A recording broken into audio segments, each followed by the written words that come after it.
थानों में FIR online दर्ज हो रही है, लेकिन उसके बावजूद भी कोर्ट में उसका प्रिंट भेजा जाता है। केस डायरी ऑनलाइन है, लेकिन कोर्ट में उसके पर्चे भेजे जाते हैं। अपराधी जेल से रिहा हो जाता है, पुलिस बेखबर रहती है, वारंट समय पर तामील नहीं होते और गवाह गवाही पर नहीं पहुंचते। ऐसा इसलिए हो पाता है क्योंकि हमारे देश में कोर्ट, जेल और पुलिस इन तीनों का कोऑर्डिनेशन अभी हाल फिलहाल तैयार नहीं हो पाया, लेकिन अब आगे से ऐसा नहीं होगा। तो सीधी बात, नो बकवास, सिर्फ काम की बात। नमस्कार दोस्तों, मैं हूं डॉक्टर कौशलेंद्र कुमार दुबे और आप देख रहे हैं मेरा यूट्यूब चैनल काम की बात बाई डॉक्टर कौशलेंद्र दुबे। अगर अब तक आपने चैनल सब्सक्राइब नहीं किया है तो प्लीज चैनल को सब्सक्राइब कीजिए और बेल आइकन का बटन दबाइए, जिससे काम की बात सबसे पहले आपके पास पहुंचे। ICJS यानी कि interoperable criminal justice system. जी हाँ दोस्तों, यह एक ऐसा सिस्टम डेवलप अब देश में किया जा रहा है जो कि जेल, पुलिस और कोर्ट को आपस में कोऑर्डिनेट करने का काम करेगी। CCTNS यानी कि the crime and criminal tracking networks and system. तो CCTNS के जरिए देश भर के थानों को जोड़ने का आपस में काम चल रहा है। जेलों को ई प्रिजन के तहत ऑनलाइन किया जा रहा है और कोर्ट में भी ई फीडिंग में डाटा का फीडिंग का काम तेजी से चल रहा है। तो मतलब यह है कि जेल, थाने और कोर्ट तीनों ही ऑनलाइन होंगे और तीनों ही आपस में इंटरलिंक होंगे, यानी कि सारी जो जानकारी होगी कोर्ट, थाने और जेल की, वो एक क्लिक पर आपके पास उपलब्ध रहेगी। सिस्टम को हाईटेक बनाने के लिए नेशनल क्राइम रिकॉर्ड ब्यूरो ने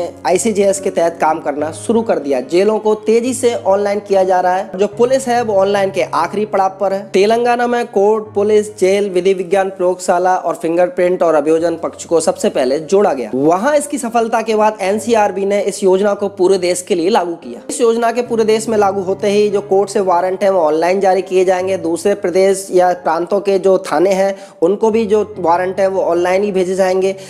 वारंट इशू होते ही तुरंत की तुरंत वो थाने पर पहुंच जाएगा। इससे क्या होगा कि वारंट के दबने की और उसके नष्ट होने की संभावनाएं खत्म हो जाएंगी। वारंट इशू होते ही तत्काल दूसरी जगह पहुंच जाएगा। इस योजना के लागू होते ही कोर्ट पर क्या फर्क पड़ेगा? देखिए, कोर्ट पर क्या फर्क पड़ेगा वो यह है कि अभी जो वारंट है या सम्मन है वो इशू किया जाता है तो ऑन पेपर इशू किया जाता है। उस पेपर को लेकर के, उस कागज को लेकर के पुलिस आती है और वो फिर तामील कराया जाता है। ऑनलाइन होने से क्या है कि कोर्ट ऑनलाइन ही वारंट जो है या इशू करेगा।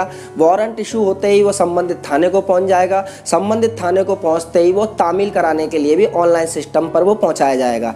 इससे क्या होगा कि वारंट के दबने की और नष्ट होने की संभावनाएं जो है बीच में ही वो समाप्त हो जाएंगी। तो वीडियो को लाइक कीजिए, शेयर कीजिए और अगर अब तक आपने चैनल सब्सक्राइब नहीं किया तो प्लीज चैनल को सब्सक्राइब कीजिए, बेल आइकन का बटन दबाइए, जिससे काम की बात सबसे पहले आपके पास पहुंचे। नए वीडियो, नए टॉपिक के साथ आपके सामने फिर से हाजिर रहूंगा। तब तक के लिए इजाजत चाहूंगा। जय हिंद।